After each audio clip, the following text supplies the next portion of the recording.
YCP cinema అయిపోయిందన్న Chandrababu, Modi medicine కు expiry date అయిపోయిందన్న రేవంత్, తెలంగాణలో కాంగ్రెస్ ది గెలుపే కాదన్న లక్ష్మణ్, చంద్రబాబును పప్పుల పులకేసి అంటున్న అనిల్ కుమార్. ఇలాంటి ఇంట్రెస్టింగ్ న్యూస్ పొలిటికల్ ఫైర్ లో ఇప్పుడు చూద్దాం.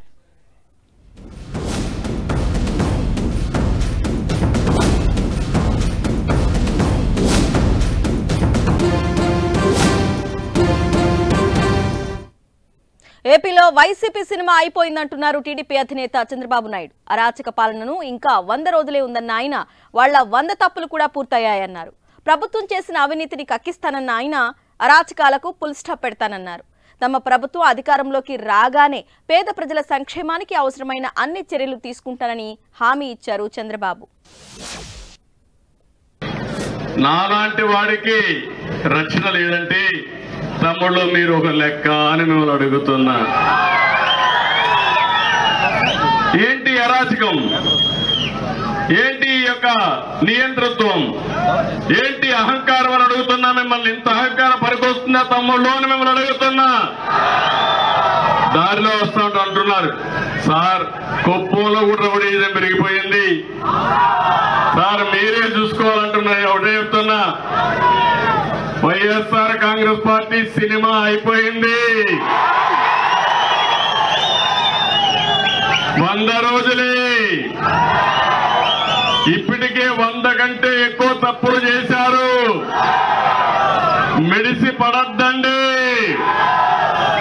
ఒకటే చెప్తున్నా, మీరు చేసిన అవినీతి కక్కిస్తా. అయిపోయింది ప్రభుత్వ పని. ఇప్పటికే ఎన్నికల కమిషన్ కూడా ఆపరేషన్ లోకి వచ్చేసింది, గుర్తుపెట్టుకోండి. మీరు ఇంకా ఎన్నికల కమిషన్ కింద పనిచేస్తున్నారు తప్ప ఈ సైకో ముఖ్యమంత్రి కింద పనిచేయడం లేదు. మీరు ఆ విషయం తమదే దొరల ప్రభుత్వం కాదని ప్రజల ప్రభుత్వం అన్నారు భట్టి విక్రమార్క. ప్రజలకు ఇచ్చిన హామీల అమలు కోసమే ప్రజాపాలన దరఖాస్తుల స్వీకరణ ప్రారంభించామన్నారు. కాంగ్రెస్ ఇచ్చిన హామీలు అమలు చేయకుండా ఉండాలని కొందరు కోరుకుంటున్నారని, ప్రజలకు లబ్ధి చేకూరొద్దన్నదే వారి ఉద్దేశమని పరోక్షంగా బీఆర్ఎస్ ను ఉద్దేశించి వ్యాఖ్యానించారు భట్టి. ఇది మన ప్రభుత్వం, ఇది ప్రజల ప్రభుత్వం, దొరల ప్రభుత్వం కానే కాదు. ప్రజల కోసం, ప్రజల చేత, ప్రజల యొక్క ప్రభుత్వం ఇది. చాలా మంది ఈరోజు ఎదురు చూస్తా ఉన్నారు. కాంగ్రెస్ ప్రభుత్వం వచ్చింది, పేద ప్రజలకు చెప్పినటువంటి సంక్షేమ కార్యక్రమాలు, అభివృద్ధి కార్యక్రమాలు, 6 గ్యారంటీలు అందకుండా ఉంటే మాలాగనే 10 సంవత్సరాలు మేమిచ్చిన హామీలు చేయకుండా ఉంటే బాగుండని కోరుకుంటూ ఉన్నారు. అలా కోరుకోని పేదవాళ్ళకి ఎవరికి ఇల్లు రాకుండా, పెన్షన్ రాకుండా నాకు ఇప్పుడే చెప్తా ఉన్నారు, ఓ మిత్రుడు చెప్తా ఉన్నాడు, గత 9 ఏళ్లుగా ఈ గ్రామంలో ఒక రేషన్ కార్డు కానీ లేకపోతే ఒక ఇల్లు కానీ శాంక్షన్ చేయనటువంటి ఒక దుర్మార్గపు పాలన 9 ఏళ్లుగా చూశాం. మొట్టమొదటిసారి ఈరోజు అప్లికేషన్ తీసుకుంటున్నారు. చాలా సంతోషం అండి అని నాకు చెప్తా ఉన్నా. కొత్త పింఛన్లు, రేషన్ కార్డుల విషయంలో కాంగ్రెస్ ప్రభుత్వం ప్రజల్ని మోసం చేస్తోందని ఆరోపించారు బీజేపీ ఎమ్మెల్యే రాజాసింగ్. ప్రజాపాలన పేరిట దరఖాస్తులు తీసుకుంటున్నామని చెప్పిన ప్రభుత్వం ఒక్కో కేంద్రంలో 100 నుంచి 200 అప్లికేషన్లు మాత్రమే ఉంచితే ఎలా అని ప్రశ్నించారు. కేవలం 8 రోజుల సమయంలో దరఖాస్తులు మొత్తం తీసుకోవటం ఎలా సాధ్యమవుతుందని ప్రశ్నించిన రాజాసింగ్, దురదృష్టం ఏంటంటే ఒక్కొక్క లొకేషన్లో 100 ఫామ్లు, 200 ఫామ్లు పెడుతున్నారు. నేను నిన్న కూడా మున్సిపల్ కార్పొరేషన్ వాళ్ళు మీటింగ్ పెడితే చెప్పిన, మీరు పబ్లిక్లో అనౌన్స్మెంట్ చేయండి, పేపర్ యాడ్ చేయండి, ఏ విధంగా జనాలు ఏ సెంటర్లో ఏ డేట్కి వెళ్ళాలని నేను నిన్న కూడా చెప్తే కూడా పట్టించుకోలే. ఇవాళ ప్రతి ఒక్క సెంటర్లో వేల మంది జమ అవుతున్నారు, చాలా ఇబ్బందిలో పడుతున్నారు. ఒక్కొక్క సెంటర్లో 100-200 ఫామ్లు ఉంటే వేల మంది జమ అయితే మళ్ళీ వాళ్ళకి ఏ విధంగా ఫామ్లు డిస్ట్రిబ్యూట్ చేస్తారు? అదేవిధంగా దీంట్లో కొత్త పింఛన్ గురించి కానీ, రేషన్ కార్డుల గురించి కానీ వివరణ అడిగితే వైట్ పేపర్లో రాసియాలని అంటున్నారు. అంటే ఈ కొత్త గవర్నమెంట్, కాంగ్రెస్ గవర్నమెంట్ మళ్ళొక్కసారి ప్రజలకి మోసం చేస్తున్నారు. దీనికి ఇదే అర్థం. నేను ముఖ్యమంత్రి గారికి మరీ రిక్వెస్ట్ చేస్తున్నా, 8 డేస్లో ఈ పని అయ్యేది లేదు. కనీసం ఒక్క నెల ఈ కార్యక్రమంని పెట్టాలి. అదేవిధంగా ప్రతి ఒక్క సెంటర్లో 2 నుంచి 3 వేల ఫామ్లు పెట్టాలి. ఎవరైనా వస్తే వాళ్ళకి ఎక్స్ప్లెయిన్ చేసే ఒక 10 మంది ఆఫీసర్లు ఉండాలి. ఏ సెంటర్లో ఎవరు కూడా లేరు. ఆల్రెడీ చాలా ఇబ్బందులు పడుతున్నారు జనాలు. కొద్దిగా దీనిపైన దృష్టి పెట్టాలి. నేను మున్సిపల్ పార్టీలో ఎవరున్నా లేకున్నా జగన్ మరోసారి సీఎం అవడం ఖాయమని ధీమా వ్యక్తం చేశారు వైసీపీ కోఆర్డినేటర్ వైవి సుబ్బారెడ్డి. బీసీలకు పెద్దపీట వేసేది వైసీపీయేనని, వంశీకృష్ణకు ఎమ్మెల్సీ పదవి ఇచ్చినా ఎందుకు పార్టీ మారారో తనకు తెలియదన్నారు. పవన్ కళ్యాణ్, చంద్రబాబు ఎన్ని కుట్రలు కుతంత్రాలు చేసినా ఏపీలో మళ్లీ వైసీపీయే గెలుస్తుందన్నారు. 175 సీట్లు గెలవాలన్న ఉద్దేశంతోనే ప్రజా వ్యతిరేకత ఉన్న చోట్ల మార్పులు చేపడుతున్నట్లు చెప్పారు వైవి సుబ్బారెడ్డి. పార్టీ ఎవరిని తక్కువ చేయదు. మరీ ముఖ్యంగా బీసీలకి పెద్దపేట వేసిన పార్టీ మా పార్టీ. ఎంతోమంది నాయకులు ఉన్నా బీసీగా వంశీకి న్యాయం చేయాలని పట్టుబట్టి ఎమ్మెల్సీ పదవి ఇచ్చారు మా ముఖ్యమంత్రి జగన్మోహన్. సరే, ఏ కారణాల వల్ల పోయారో దేనికి పోయారో వాళ్ళే చెప్పాలి. ఎవరు పోయినా మా పార్టీ ఇబ్బంది ఏం లేదు.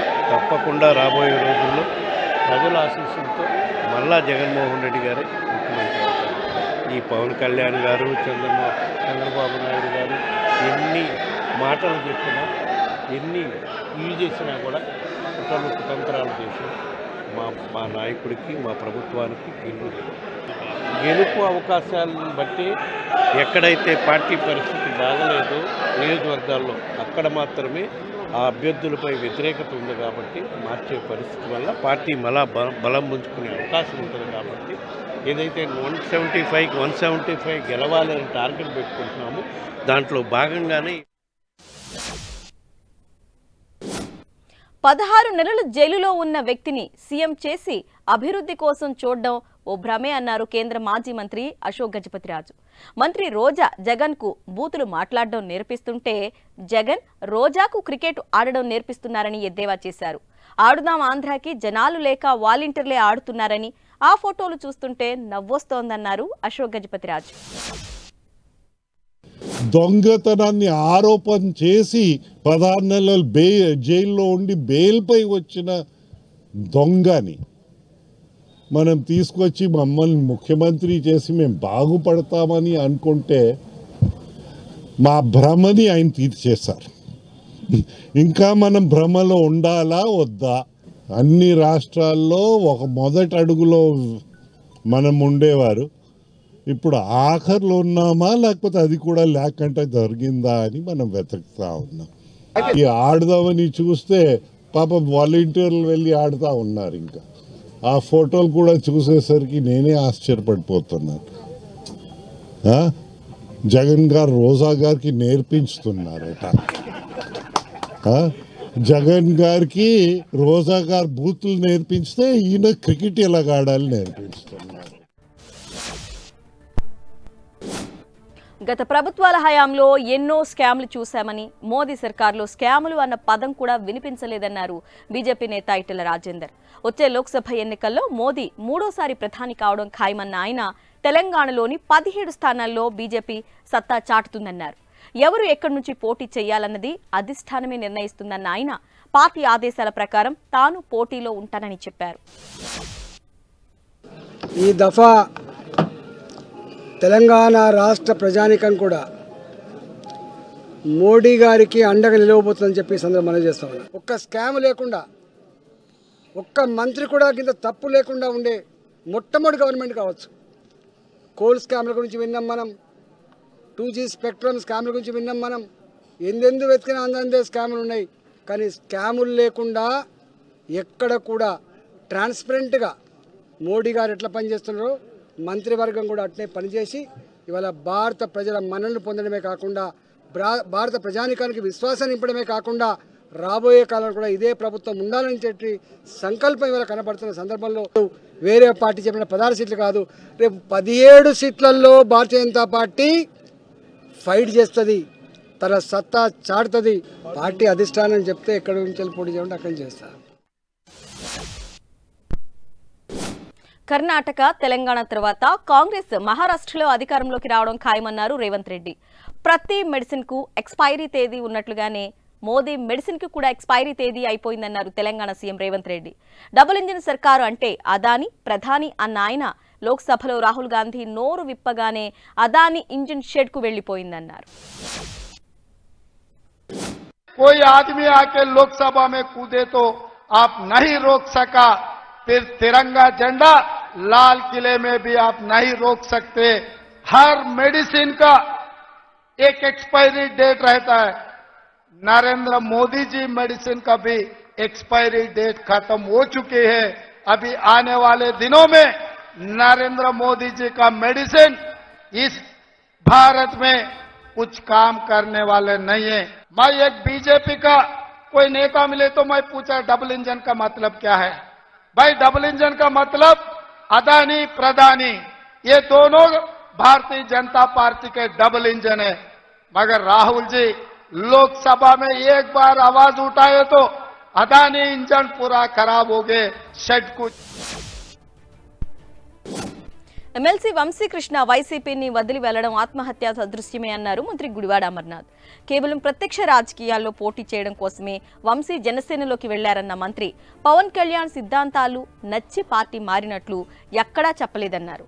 ఇక తన టికెట్ ఇచ్చినా ఇవ్వకపోయినా పార్టీ కోసమే పనిచేస్తానని తేల్చి చెప్పారు మంత్రి అమర్నాథ్. అయితే కేవలం టికెట్ ఇస్తేనే పనిచేస్తామనే ఉద్దేశం ఎవరికైనా ఉంటే వాళ్లు వైసీపీ నుంచి వెళ్లిపోవడమే మంచిదని హితవు పలికారు ఆయన. చెప్పాడు కదా పోటీ చేయడం కోసం మారని చెప్పి.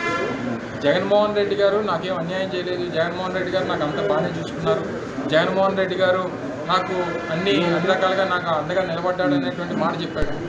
సీట్ ఇవ్వకపోతే నేను మారిపోతానంటే దానికి నేనేం సమాధానం చెప్పాలి. నేను మొన్న కూడా మాట్లాడని చెప్పాను. నేను బహుశా వంశీ గారు ఇటువంటి నిర్ణయం తీసుకుంటారని చెప్పి నేను అనుకోవట్లేదు.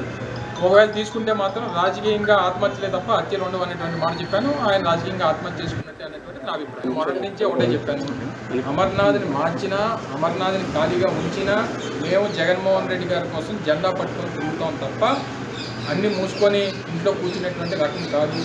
జగన్మోహన్ రెడ్డి గారు చాలా క్లియర్గా చెప్పారు, 175 మంది అభ్యర్థుల కోసం నేను ఆ రాష్ట్రంలో ఉన్నటువంటి 5,30,00,000 మంది ప్రజల్ని పణంగా పెట్టలేను.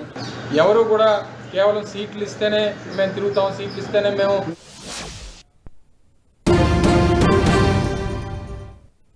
గత ఎన్నికల్లో హామీలిచ్చిన డర్టీ బాబు తన మేనిఫెస్టోను టిష్యూ పేపర్లా చించేసి చెత్తబుట్లో పడేశారన్నారు మంత్రి జోగి రమేష్. ఆల్ ఫ్రీ చంద్రబాబు సిగ్గు లేకుండా ఇప్పుడు మేనిఫెస్టోలను కాపీ కొడుతున్నారని మండిపడ్డారు. టీడీపీ అధినేత ఓ నకిలీ బాబు అని, పార్టీ గుర్తు మేనిఫెస్టో అన్ని నకిలీవేనని పార్టీని ఎన్టీఆర్ దగ్గర నుంచి కొట్టేశారన్నారు. చంద్రబాబు చరిత్ర మొత్తం చూస్తే అతను దొంగ అన్నారు జోగి రమేష్. డర్టీ బాబు టిష్యూ మేనిఫెస్టో 2014 మేనిఫెస్టో సుమారుగా 650 వాగ్దానాలు. ఈ 650 వాగ్దానాలని ఈ డర్టీ బాబు టిష్యూ అంటే ఈ విధంగా చించి మేనిఫెస్టోని ఈ విధంగా చెత్త బుట్టలో పడేశాడు. ఈ సిగ్గులేని ఆల్ ఫ్రీ బాబు, ఈ నకిలీ బాబు, ఇతను పార్టీయే నకిలీ కొట్టేశాడు, ఇతను గుర్తే నకిలీది కొట్టేశాడు, ఇతను మేనిఫెస్టోనే నకిలీది కొట్టేశాడు, ఇతను పార్టీనే ఎన్టీ రామారావు దగ్గర నుంచి కొట్టేశాడు. అంటే నకిలీ. ఎంత డర్టీ ఫెలో అంటే ఇతని చరిత్ర మొత్తం చూసుకుంటే.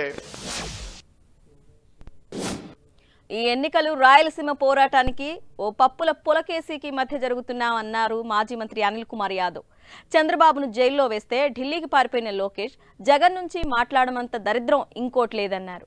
మా పార్టీలో పనికి రాని వాళ్ళని తీసేస్తే వారిని ఏరుకొని మరి చేర్చుకుంటున్న పనికి మాలిన పార్టీ టీడీపీ అన్నారు అనిల్ కుమార్. రాయలసీమ పౌరుషానికి అవతల ఒక పప్పు పులికేసి ఒక కపట నాటకాలు ఉన్న వ్యక్తికి జరుగుతున్న యుద్ధం. ఈరోజు జగనన్న చేసిన పోరాటం భారతదేశం సైతం వణికించే నాయకుల్ని వణికిస్తే, అబ్బను లోపలేస్తే అబ్బగా అండముండగా ఢిల్లీ బారిపోయిన వ్యక్తి ఈరోజు జగనన్న గురించి మాట్లాడుతున్నాడు అంటే అంతకన్నా దరిద్రం ఇంకోటి లేదు. దానికి రాని తీసివేసిన వాళ్ళని ఏరుకొని మీరెంత పెద్ద సన్నాసి పార్టీ అని చెప్పి ఈరోజు ఈ రాష్ట్ర ప్రజలు అడుగుతా ఉన్నారు. మీకు అభ్యర్థులు కొరవైతే మాకు అభ్యర్థులు ఎక్కువైతే. ఏపీలో వైసీపీ ప్రభుత్వానికి స్టిక్కర్ సర్కారు అని నామకరణం చేసినట్టు చెప్పారు బీజేపీ అధ్యక్షురాలు పురంధేశ్వరి. కేంద్రం పెట్టిన పథకాలకు టీడీపీ, వైసీపీ ప్రభుత్వాలు తమ లేబుల్స్ అంటించుకొని లబ్ధి పొందుతున్నాయని ఆరోపించారు. రాష్ట్రంలో అవినీతిలో కూరుకుపోయిందన్న ఆమె విధ్వంసం, విద్వేషపూరిత పాలన సాగుతోందన్నారు. చివరకు తిరుపతి వెంకన్నను కూడా వైసీపీ ప్రభుత్వం వదలడం లేదని ఆగ్రహం వ్యక్తం చేశారు పురంధేశ్వరి. ఇవాళ రాష్ట్రంలో ఉన్నటువంటి పరిస్థితులు కనుక మనం చూసినట్లయితే అవినీతిలో కూరుకుపోయి విధ్వంసకర పాలన, విద్వేషపూరిత పాలనని ఇవాళ మనం రాష్ట్రంలో చూస్తున్నాం. స్టిక్కర్ ప్రభుత్వం అని చెప్పి రాష్ట్రంలో ఉన్నటువంటి వైఎస్ఆర్సీపీ ప్రభుత్వానికి భారతీయ జనతా పార్టీ నామకరణం చేయడం జరిగింది. ఎందుకంటే కేంద్రం ఏ పథకాన్ని ప్రవేశపెట్టినా కూడా దానికి తన స్టిక్కర్ అందించుకుని, ఇంతకు ముందున్నటువంటి తెలుగుదేశం ప్రభుత్వం కావచ్చు, ఇప్పుడు అధికారంలో ఉన్నటువంటి వైఎస్ఆర్సీపీ ప్రభుత్వం కావచ్చు, ఈ రెండు ప్రభుత్వాలు కూడా కేంద్ర ప్రభుత్వం ఇచ్చినటువంటి సహకారానికి తమ లేబుల్ అంటించుకుని ఇవి మావి అని చెప్పుకునేటువంటి పరిస్థితి మనం రాష్ట్రంలో చూస్తున్నాం. పోనీ కేంద్ర ప్రభుత్వాన్ని వదిలేసేయండి, కేంద్ర ప్రభుత్వం కాదు కదా, ఇవాళ వెంకటేశ్వర స్వామిని కూడా వదలని పరిస్థితి మనం ఇవాళ రాష్ట్రంలో చూస్తున్నాం. మనం కనుక తిరుమల తిరుపతి బోర్డు చైర్మన్ వారు అన్య మతస్థులు, ఏ విధంగా వారిని టీటీడీ బోర్డు చైర్మన్ గా మీరు నియామకం చేశారని చెప్పి ప్రశ్నించిన మొట్టమొదటి పార్టీ భారతీయ జనతా పార్టీ. రాష్ట్రంలో బీఆర్ఎస్ ప్రభుత్వానికి వ్యతిరేకంగా ప్రజలు తీర్పునిచ్చారే గానీ అది కాంగ్రెస్ గెలుపు కాదన్నారు బీజేపీ ఎంపీ లక్ష్మణ్. కుటుంబ పాలన పెత్తనంతో 9 ఏళ్ల బీఆర్ఎస్ పాలనలో అవినీతి, కుంభకోణాలు జరిగాయన్నారు. రాష్ట్ర సంపదను కొల్లగొట్టి దోచుకున్న కేసీఆర్ సర్కారుకు ప్రజలు కర్ర కాల్చి బాత పెట్టారన్నారు ఆయన. రాష్ట్రంలో గెలిచింది కాంగ్రెస్ కాదని, నిజమైన గెలుపు బీజేపీదేదన్నారు లక్ష్మణ్. రాష్ట్రంలో బీఆర్ఎస్ ప్రభుత్వం వ్యతిరేకంగా ప్రజలు తీర్పునివ్వడం జరిగింది. అంత మాత్రాన అది కాంగ్రెస్ అనుకూలమైన ఓటు కాదు. బీఆర్ఎస్ యొక్క పాలన పట్ల, కేసీఆర్ యొక్క వైఖరి పట్ల విసిగిపోయిన ప్రజానికము, వారి యొక్క కుటుంబ పాలన, కుటుంబ పెత్తనము, 9.5 సంవత్సరాలుగా వారు చేసినటువంటి అవినీతి, కుంభకోణాలు, తెలంగాణ సంపదను కొల్లగొట్టి ఏ రకంగా ఈ కుటుంబం దోచుకున్నదో, ఎన్నికల ముందు ఇచ్చిన హామీలు అన్నీ కూడా తుంగలో తొక్కేసి అమలు చేయకుండా వాళ్ళ ఆస్తులు పెంచుకొని తెలంగాణ రాష్ట్రాన్ని అప్పుల ఊబిలోకి నెట్టింది. బీఆర్ఎస్ను ఓడించాలి అనే ఆలోచనతో ఓటు వేశారు.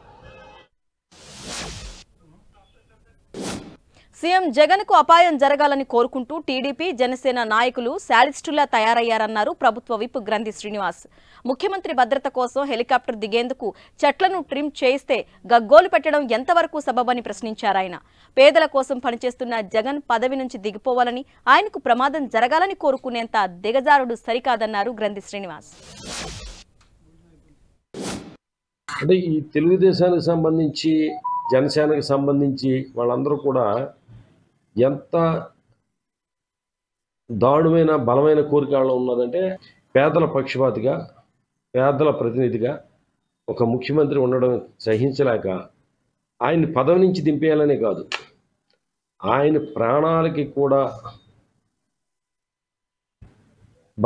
భద్రత దృష్ట్యా ఏమైనా చర్యలు తీసుకుంటే, అయ్యయ్యో అది చర్యలు అలా చేయకుండా ఉంటే కనుక ఏదన్నా అవసరమైతే ప్రమాదం జరిగితే.